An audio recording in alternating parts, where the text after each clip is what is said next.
This is something that is important for us to do. No, we'll see the clip first. It's so important for us to gather as a faith community at this hour to really try to keep abreast of what's going on in the world and to know about the environment in which God is calling us to be instruments of justice and peace. Economic injustice is huge. We are in a time that is replicating the Gilded Age. And all of us, I think, realize that the folks who get it in the neck in times like this are the people with whom God is always identifying. The least of these, those on the margins, those who are vulnerable, those to whom God is calling all saints. So enough of that setup. Now let me say just a word about what we're going to watch for 12 minutes, and then what Charlie and I are going to try to engage you in. After this clip, I'm going to ask Charlie a few questions because he has been reading this French economist who's only 42 years old. Charlie is only 42 years old. No, the French economist is only 42 years old. And you can't get the book anywhere. It's on back order. It's called Capital, 700 pages long, and you'll hear Bill Moyers talk about how absolutely readable it is. Charlie was onto it long before it hit everything. Charlie's always there early on. The frontier man, Charlie Rahilly. So, we've got a little bit of a clip of Piketty himself. And a lot of different people say it different. Piketty, I don't care how you say it. What we need to do is deal with this issue. And we've got a small clip at the very end just so you can see how he looks and how he talks. Tough accent, so we don't have a clip from him. That's why we have this wonderful clip excerpt from the conversation between Bill Moyers and Paul Krugman about Piketty, which aired about 3 Friday nights ago. So let's watch that, and then Charlie and I are gonna have a little conversation. And before we start, I want to thank Keith Holman, our communications man, who took just a crazy wild hair idea I had of showing this to you all. And he went to school and took all of this video and pared it down so that y'all are really getting the essence. There's no throat clearing here. You're getting the major stuff, and I'm really grateful to Keith for this. Thank you so much. So thanks for coming and going to school with us, and let's go to work. Capital in the 21st Century by the French economist Thomas Piketty. The book of the season to many, to others, the book of the decade. Here's one of its extraordinary insights. We are heading into a future dominated by inherited wealth as capital concentrates in fewer and fewer hands, giving the very rich ever greater power over politics, government, and society. Patrimonial capitalism is the name for it, and it has potentially terrifying consequences for democracy. For those who work for a living, the level of inequality in the U.S., writes Piketty, is probably higher than in any other society at any time in the past, anywhere in the world. What explains that this book has now become a phenomenon? Actually, a lot of what we know about inequality actually comes from him because he's been an invisible presence behind a lot. So when you talk about the 1%, you're actually, to a large extent, reflecting his prior work. But what he's really done now is he said, even those of you who talk about the 1%, you don't really get what's going on. You're living in the past. You're living in the 80s. You think that Gordon Gekko is the future. And Gordon Gekko is a bad guy. He's a predator, but he's a self-made predator. And right now what we're really talking about is we're talking about Gordon Gekko's son or daughter. We're talking about inherited wealth playing an ever-growing role. So he's telling us that we are on the road not just to a highly unequal society, but to a society of an oligarchy, a society of inherited wealth, patrimonial capitalism.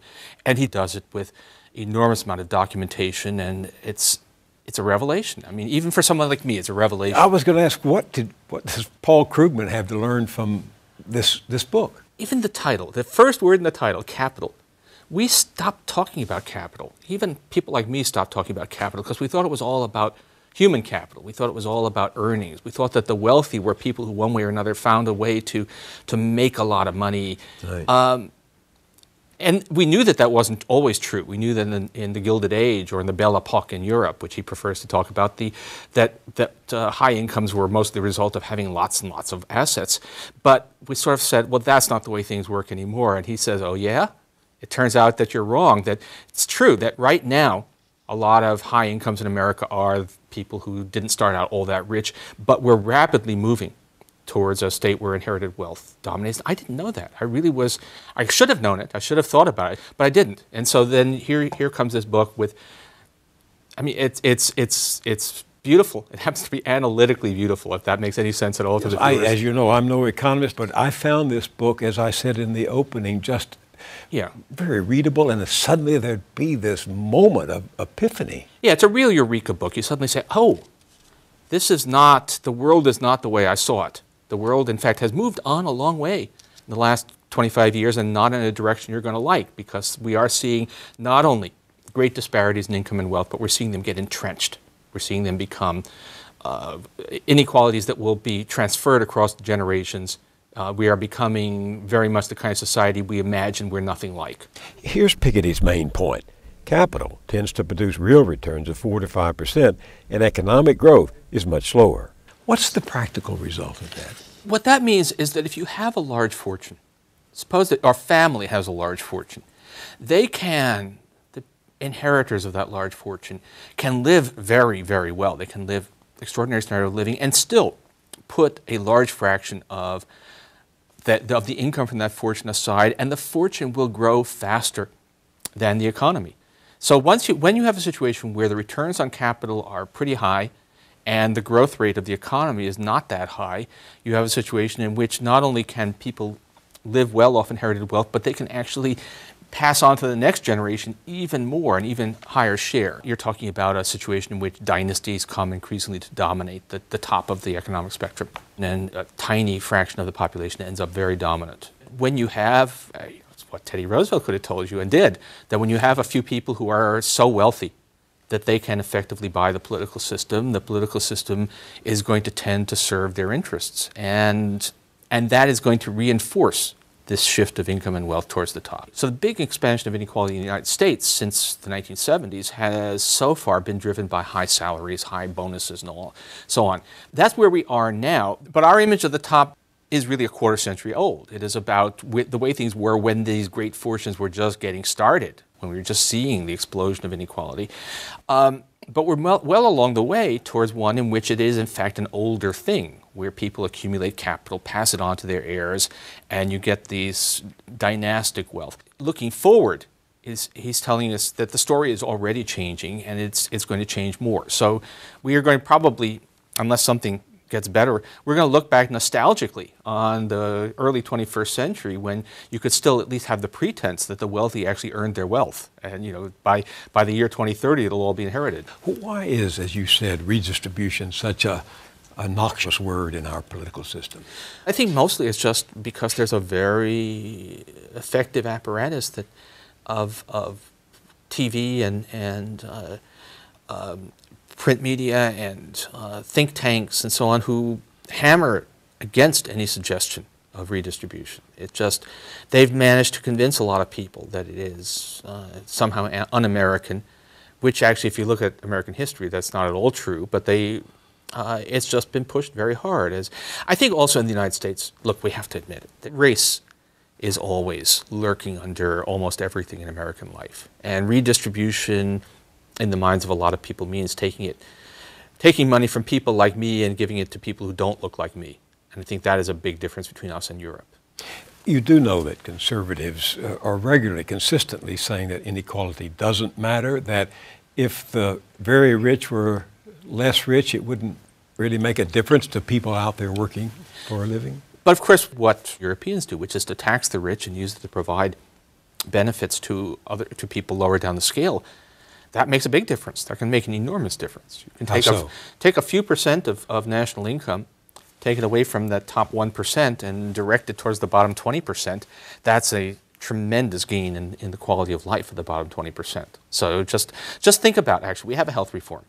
It's not the health reform we would have wanted, but it's better than no reform. It's financed in large part with small surtaxes on high incomes. That's, if you actually ask where the money's coming from, a lot of it is coming from an additional tax on investment income, an additional tax on earned income for very high earners. That is going to give basically everybody in America the guarantee of being able to have essential basic health insurance at an affordable cost. That's a huge change in people's lives, which is being financed in large part by taking a little bit from the top. So a little bit of Robin Hoodism does a lot. You could do a lot more than that. So no one is talking about just, let's punish the rich for the sake of punishing them, but the question is, can you do redistribution in a way that makes us a better society? And the answer is yes. But given the dysfunction of Congress, given the fact that the Supreme Court has in effect decided to enable corporations and the rich to consolidate their hold on our political system, do you have any hope of the kind of change that both Piketty and you would advocate? I think you don't give up hope on these things. We have, look at the American political tradition. Look at one of the interesting things that Piketty says is that serious progressive taxation of high incomes and great wealth is an American invention. We invented it, and we invented it in the early 20th century, right at the peak of our Gilded Age, and somehow we found it in ourselves to find political leaders, people like Teddy Roosevelt, who are willing to say, this is a bad thing. We do not want the society that is emerging here.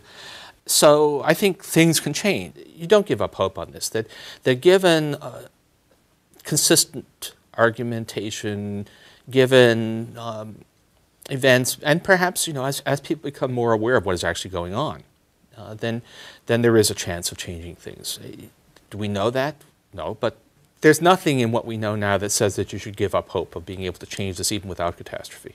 You wrote something the other day that's hard to forget. You said there's such an ugliness in America right now. Yeah. This is one of the things that puzzles me, actually, about my own country, which is, it's one thing to have disparities of income and wealth and to have differing views about what we should be doing about it, but there is a level of harshness in our debate, mostly coming from the people who are actually doing very well.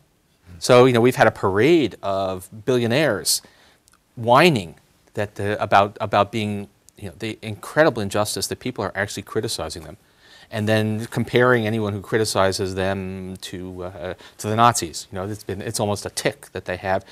This is very strange, and it's kind of scary because it's one thing if someone without a lot of power seems to be going off into a rage for no good reason. But these are people who have a lot of influence because of the amount of money they control. Listen, there's a big study coming out in the fall from Martin Gillens at Princeton and Benjamin Page at Northwestern, based on data collected between 1981 and 2002. Their conclusion, quote, America's claims to being a democratic society are seriously threatened. The preferences of the average American appear to have only a minuscule, near zero, statistically non-significant impact upon public policy. Sad that it's come to this. The drift toward oligarchy that Thomas Piketty describes in his formidable book has become a mad dash, and it will overrun us and overwhelm us unless we stop it. This book is trying to propose, to write the history of income and wealth, and first of all, this book is trying to put together. It's quite a book too. It's yeah, I'm sorry, it's probably too long. But on the other hand, this is putting data on the history of income and wealth is in over 20 countries, over 3 centuries. So if this had been a 100-page book, you would have thought it was too small. So this You're is forgiven. Although the book is a single author book, I should say that this is really the outcome of a collective research program where we've been collecting together with Tony Atkinson in the UK, Manuel Saez in Berkeley, Facundo Alvaredo for Argentina, Abhijit Banerjee from India. I started with collecting the historical data for income and wealth in France, and then we've moved to many other countries, and without all these co-authors, there's no way I could have collected all this data. And it's important to stress that because I draw some conclusions about the future and about policy in the part 4 of the book, but I want to stress right away that, you don't need to agree with part 4 to find some interest in part 1, 2, and 3. And so most of the book is about the history of income and wealth distribution. And, my main objective is to help everybody to write their own part 4 of the book. And thank Keith Holman for that amazing editing job. Just really amazing, Keith. And again, thank you all for being here. And we really are hammering away at this thing. We want to find a way we can be effective, and we're finding little things that we can do that are win-wins. And today's action is about economic injustice. And so we ask you to stop by the action table here, right, Lauren? Or outside, and sign on to this effort to raise the minimum wage in California. That's going to be very important. Now I want the Economic Justice and Nonviolence Working Group members to stand, because these people, you can come on, Cecil, stand, everybody who's working with us. Thank you, thank you, thank you. Y'all turn around, Jonathan. And Charlie's in it. If you all want to sign on, we've got book study groups. We're getting together. We're really taking a page from Dr. James Lawson, who helped Martin Luther King come to do what he did by discerning, educating, and then taking action nonviolently. So we're trying to do something important here. Now, I'm thrilled. I won't take long to talk to you about Charlie Rahilly. But I don't understand what Charlie's doing now. Charlie is this successful business person who is such a visionary that he is pioneering in something that I don't understand, but it has to do with bandwidth and communication and all that kind of stuff. Now, he left behind a very successful life as the president and CEO of the Premier Radio Networks, which is a subsidiary of Clear Channel Communications, syndicates 90 radio programs and services to more than 5,000 radio affiliates, reaching more than 190 million listeners weekly. And this meant that for a while before he left, he was the boss of Rush Limbaugh, Jim Rome, Casey Kasem, Ryan Sequist, Steve Harvey, and other personalities. And transformation is possible. Transformation is possible. Once you come to All Saints and become on the vestry and a senior warden, no telling what the Lord's going to do with you. And he started out at KIIS-FM, taking on various management roles on the station. And he just sends me the most enlightening emails all the time saying you should read this, you should read this, you should read this. So I am thrilled to have as my interlocutor this morning, Charlie Rahilly. Will you please welcome him?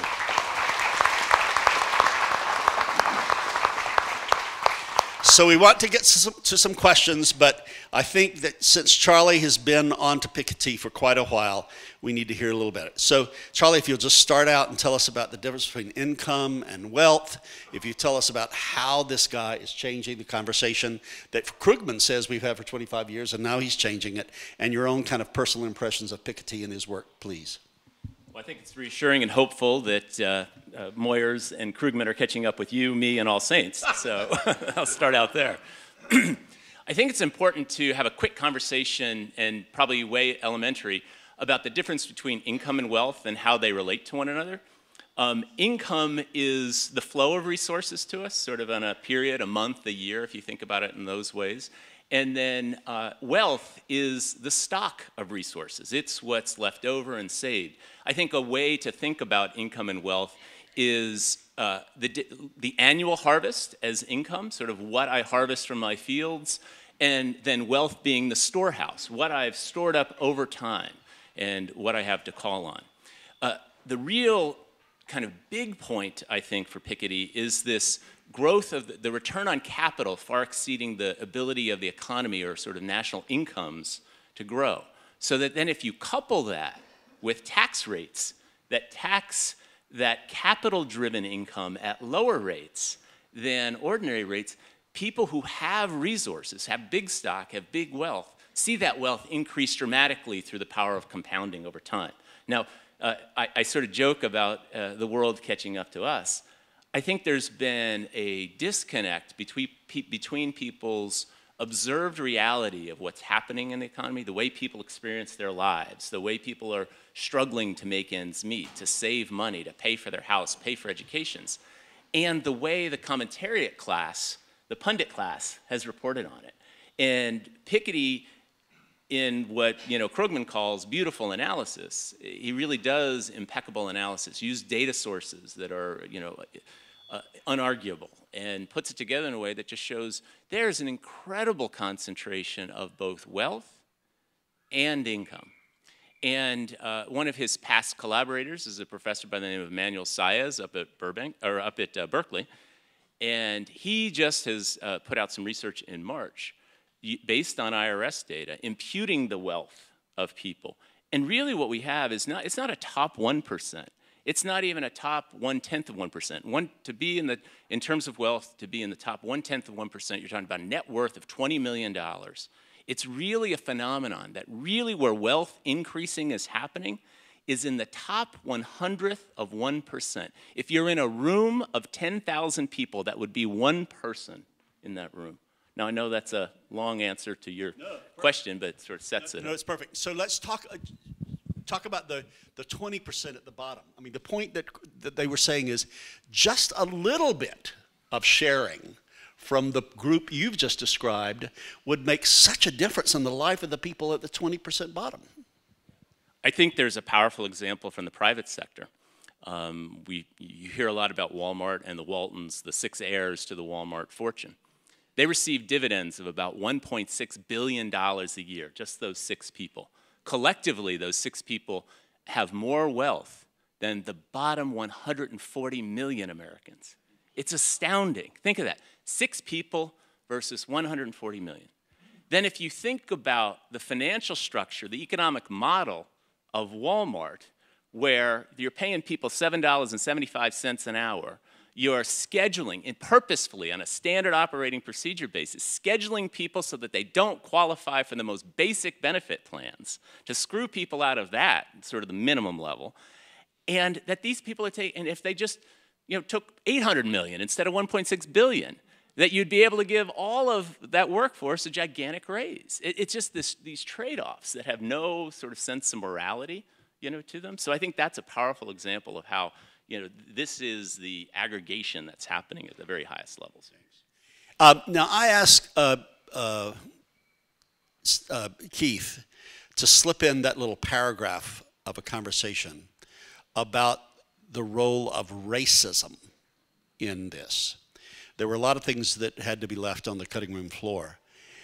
But when we talk about redistribution of wealth, and the Robin Hoodism that Krugman was talking about, a lot of that gets shot down from racist motivation.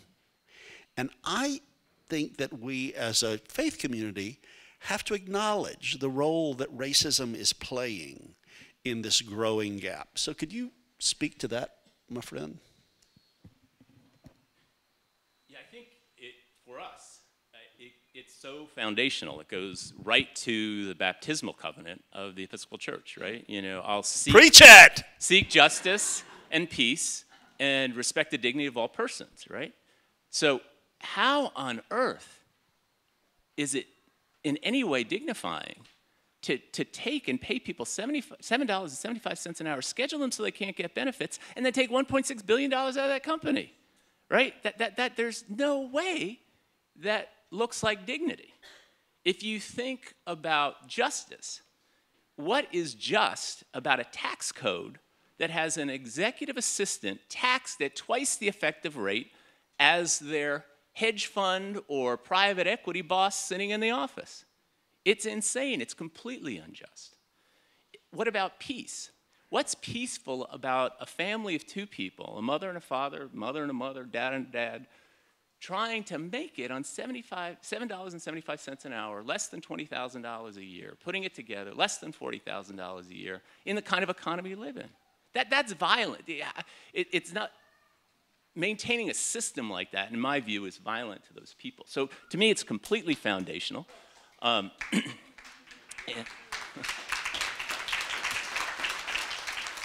And as we've talked about, and we certainly had these conversations going back to 2008 and before, and sort of the as a coming storm, and then the ultimate storm of the global financial crisis. In every one of these disparities that Piketty has called out, that we've discussed here in this forum, that we've discussed as a vestry, that we've talked about in the vestry staff conference, the numbers are even more extreme for people of color. If you look at Latino, African American household income, if you look at net worth, the change in net worth over time, people of color are disproportionately impacted by this brutal system. I think the encouraging thing is part of the reaction around this book is people are saying, hell yeah, that's exactly how it's been for a long, long time. This is my lived reality, and it's just now getting the coverage that I think it deserves. So. Thanks. There are a couple of more beats before we open it up. Let's talk about democracy. I mean, for him to say this report coming out is going to say that it really doesn't matter what the citizens of America think because all of the levers are being pulled by this dynastic wealth. Can you speak? Yeah. Yeah, again, I'm glad they're catching up to us because you and I had sent that study over to you a couple weeks ago, this Princeton and Northwestern study that is, I think we all have a sense about the fact that our democracy has been owned by this tiny elite. This study essentially empirically confirms that that's the case. They studied over 1,800 laws that happened between 1981, I believe, and 2002. And said, what is the outcome of those laws against middle-income people, people at the 90 percentile in terms of income, and then people at the 99th percentile? And the empirical, this isn't these guys' opinions. They just took and looked at the laws. What is the impact? How does it impact people at these differing levels? And they came to the conclusion that Bill Moyers read. And that's the impact of average people. 305 million out of the 315 million Americans has a minuscule impact. And in no way are our opinions being reflected in our democracy. Now that could lead to cynicism. And the last, but not here, because we're prisoners of hope. That's why I asked Keith to leave in that last beat, where Krugman is talking about how hopeful he is. So you're a student of history, and he's drawing on Teddy Roosevelt. So can you speak about our working on this issue as a faith community who are trying to be politically astute and effective, having hope instead of cynicism in our hearts and minds? Well, I think when Richard Parker visited us, he certainly, a number of times, he's convinced me, certainly, and sort of historically ran through the disproportionate impact that Episcopalians have had in the history of the country, right? For 2.5 million people, we make a hell of a lot of noise. And, so I think that's encouraging. I think the other, encouraging part is the coverage that something like this gets, right? And the fact that even though these gigantic, disparate outcomes have happened, that like Teddy Roosevelt, there are people in this class who are awakening to the unstable nature of what they've created. I don't know if you guys, I really recommend Robert Reich's Facebook feed. He has a really excellent one, and probably everybody gets it. But if you just like his page, he gets in your feed. And this week, he shared a story where a CEO of a large consumer-facing company came to visit him in Berkeley and said, hey, we really believe and sort of understand what's happened with income distribution. We really believe and we really understand what's happened with wealth distribution. And we, as a CEO of a large public company, I need to build a durable business into the future. So how should I be thinking of that? So those are one of the things that, rather than being cynical, here, and you and I have talked about, business leaders, really, if you're leading a business that relies on customers to buy your products week in and week out, month in, month out, they have to have capacity to be your customers. If we've squeezed the economy so tightly and wrung out so many costs that people don't have the capacity to be customers, then the economy just collapses. And this, everybody, the whole reaction around capital that these guys had, you think of Karl Marx and his thoughts about capital and his thoughts about capitalism. This was one of the things in Marx's study of economics that says, hey, eventually the capital class is so driven to reduce cost, reduce cost, reduce cost. Well, that cost is somebody else's income. To the point that you continue to reduce cost, you remove people's ability to be customers and to function in the economy. And I believe we're really, really close to that point, and that pushes us to a place where potentially you have some kind of crazy collapse. And the economy is so financialized and networked that is a cascading problem. Which kind of suggests that as we discern what we're going to do about this, that we can't be focused too narrowly on thinking that our work is in Washington, D.C. Our work is going to be also here with corporations and the corporate setup. And you and I spoke yesterday afternoon on the phone about, on NPR yesterday, hearing this interview with Ralph Nader. And if you'll talk a little bit about this new book that has come out and how it reflects a conversation he's had with precisely the kind of person who came to Robert Reich. Yeah, I think another person who's been to our forum is Tom Stiers, here in California, an incredibly successful investor who is awakening, to what this reality is and how to, and especially around climate change and these issues. So other people, how do, we sort of pull all that together. Yeah, I'm sorry, Nader, yeah. I haven't read the Nader book. I also haven't read this book, just a lot of abstracts and coverage of it.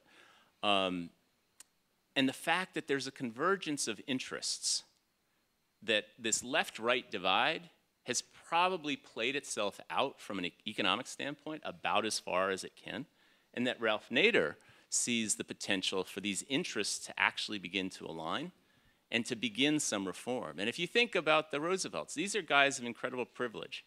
And my dad's family's from Oysterbury, New York, where Sagamore Hill is, and Teddy Roosevelt, and my grandfather was a steam locomotive engineer, and Teddy Roosevelt used to ride in the cab, and I have pictures of him in my family history. So here's somebody for this incredibly entitled class. My family was not living that lifestyle, by the way. We were throwing coal in the locomotive.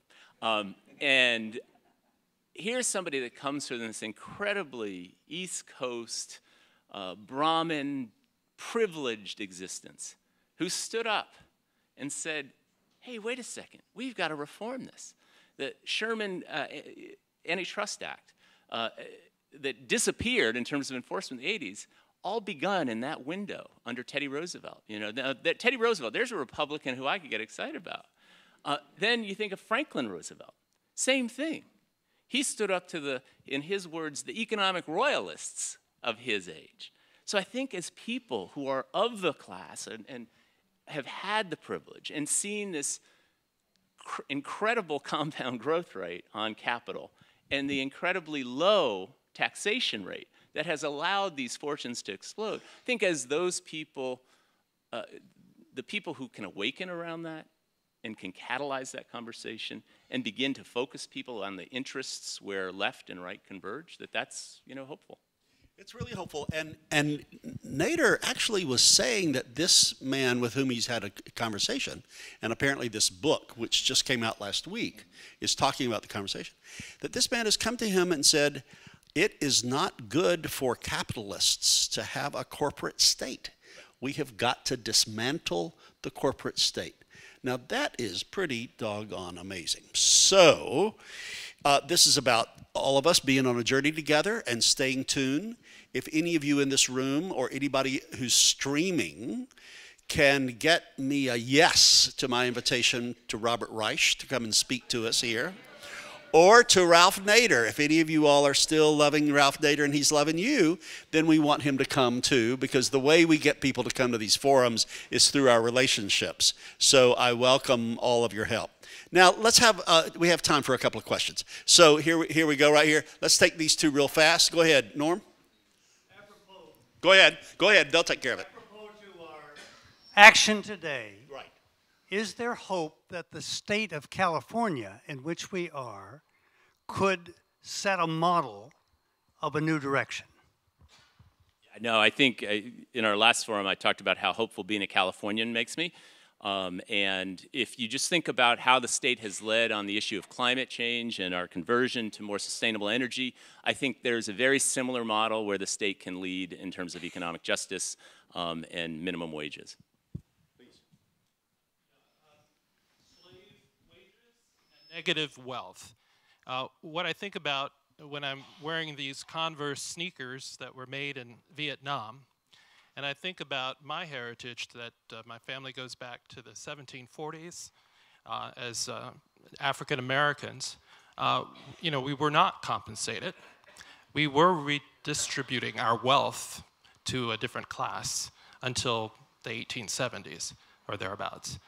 And so you know, it's clear that our folk have done better, you know, since the end of slavery, I would think. But I think about what's happened since then.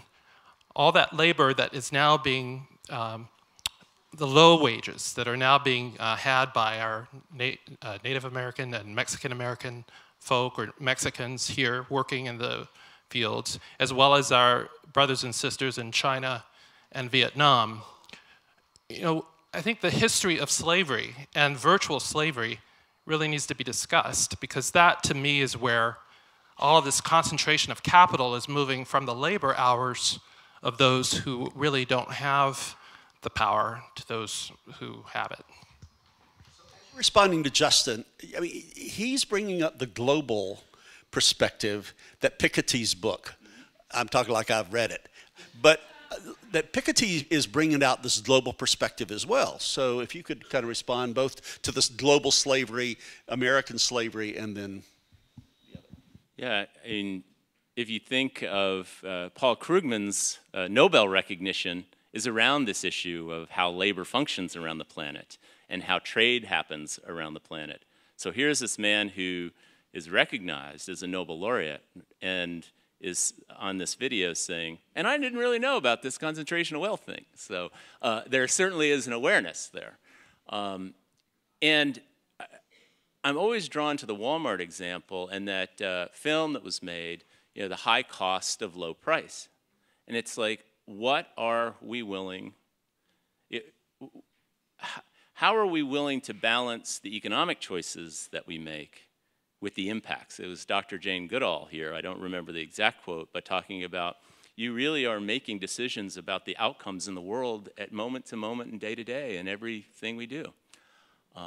That doesn't speak to, I think, any kind of reparation, you know, for what's happened in the past, but it's certainly no excuse to maintain a system that essentially has allowed, through telecommunications technology and transportation technology, this global wage arbitrage where it was first to the Mexican maquiladoros. Now those towns have evaporated because those labor operations have been shifted, you know, to first China, and then from the China exurbs into the China urban areas. And then China is too expensive, so now it's moving to Vietnam, Indonesia, Malaysia. It's like, how do we want to make those choices? This, you know, the Trans-Pacific Partnership, you know, also known as SHAFTA, right? The Southern Hemisphere Free Trade Agreement. I think it's an issue of trade, and knowing that this economic oligarchy, this tiny group of people whose interests are being served by the politicians, it's going to take a lot of organizing and pushing, and hopefully somebody will, as people begin to stand up from this capital class and say this is just not sustainable, that they'll find, you know, the morality within themselves, recognize that history, and say, you know, there's a different, more sustainable, more just, more peaceful, more dignified, way forward. One last question real quick, fast. See if what Tom's got. He's yeah, and Robert. Yeah, go ahead, Bob. Oh, I'm sorry. Go ahead. Sorry, both of you. We'll hear you both. We'll hear you both. This is a cooperative community. In the middle of all the complexities of the inequality question, there is for me one very central issue that's very concrete and workable for each of us. And that is the question of a minimum wage and a mandatory minimum wage. It's just outrageously scandalous that all of our, large corporate mortgage or manufacturing places are paying, $7.12 an hour or whatever. And how can we get to a stage where there is a national maximum minimum wage mandatory? Thank you. We got it. Robert, one more question. Robert Carson. One of the reasons why the right is working so hard on making it difficult for people to vote is because they have done the math. And the math shows that the 90% have more votes than the 1% and 2%. So the voting issue is absolutely critical. So any work being done for economic justice has got to pay attention to the fact that the people who are the victims are the least likely to vote. And so that's a serious problem that is connected to the ultimate result. Yeah, no, mobilization is critical. Just think our Republican-controlled Congress received over 1 million more Democratic votes to have a Republican-controlled Congress. And the gerrymandering of political districts has enabled the will of the people to be effectively suppressed there. So we will continue this conversation. Thanks for bringing your energy and interest. Keep us posted. Thank you, Charlie Riley.